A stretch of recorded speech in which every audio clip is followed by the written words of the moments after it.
Greetings, fellow productivity seekers. I'm Garland Coulson, Captain Time, and today I want to have a look at the Pomodoro technique. We're going to explore if it's a game changer or a waste of your time. So this might sound familiar to you. You're getting constant interruptions. Focus is broken every few minutes. Endless to-do lists and decision fatigue. You're just exhausted before the day ends with having to do everything. So let's have a look at the Pomodoro technique and see if it can help. So what is the Pomodoro technique? So it's a technique invented by Francesco Cirillo in the late 1980s, and it was named after his kitchen timer. He had a tomato-shaped kitchen timer, and Pomodoro means tomato in Italian. So how it works quite simply is you just choose a task. So you pick a really important task you need to work on. Then you work for 25 minutes, a focused sprint without interruption on that task or on that project. Then you take a 5-minute break, stretch, move around, and get ready for your next Pomodoro. And you repeat that up to about 4 times, and you take a longer 15 to 30-minute break. So choose a task, work in a 25-minute sprint, set a countdown timer, and then take a 5-minute break is essentially the bones of the technique. So why does it work if it works? So the Pomodoro technique works because you're setting a clear intention. I've chosen my priority task. I'm going to work on that for 25 minutes. There's no mental overhead in what I'm going to work on next, no decision to make. I know what I'm going to work on.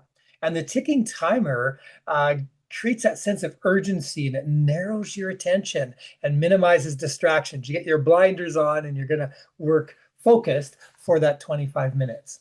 And it helps you tackle tough tasks, helps you eat that frog first, knowing it's only 25 minutes that you have to work on this nasty, horrible task you don't want to do, helps you overcome procrastination because you go, I can do this for 25 minutes.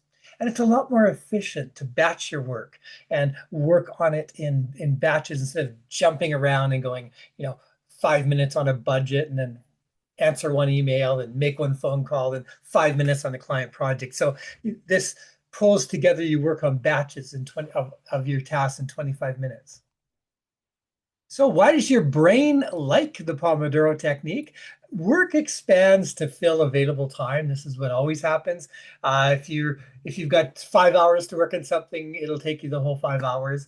But if you give it an hour, give it 2 Pomodoros, then the timer helps keep you from spending too much time on something when really you just need to work on it long enough to be good enough. And it's an interruption shield. You've got that break coming up in 25 minutes, so it's easier to defer distractions so that you're going to stay focused on that stuff.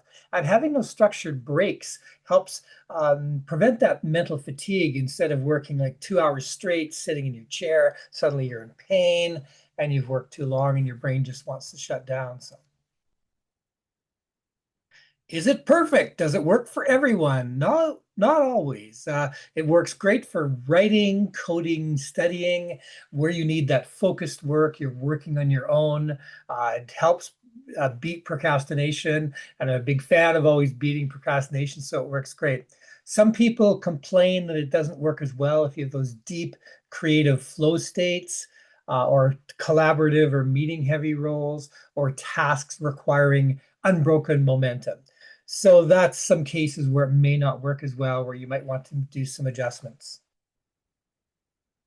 And make it work for you, okay? Customize the intervals. If 25 minutes is too short, try 50 minutes with a 10-minute break, or 90 minutes with a 20-minute break if the 25 is too short. Pull together your similar tasks so you've got enough for dedicated sessions. So work in your email for 25 minutes, get rid through all your email in that 25 minutes. And you can track your Pomodoros too to see how many sessions you're doing and get some self-awareness going there. So some tools to get started. So first off, you're going to need a way to do your countdown timer. And you can do this with either a physical timer like Cirillo did, or there's smartphone apps. Your default smartphone clock will have a countdown timer on it. But of course, there's specialized apps as well. Some of the specialized apps will track how many Pomodoros you did in a day, how much focus you had. And of course, there's tons of web tracking tools as well. So Captain Time approved. I personally use and recommend the Pomodoro technique. It helps keep me focused. It definitely boosts my output. And my personal experience is that this simple system does deliver real results. So it is a game changer. So to try your first Pomodoro, pick one task, set a 25-minute countdown timer, no multitasking, no checking your phone, no checking your email, just you and the work. Start small, one session today, and reflect after. Did that feel different? How did that work? And do this on an ongoing basis to build the habit. Thanks so much for listening. Please hit the like and subscribe buttons to help others find this content. We really appreciate all of our subscribers.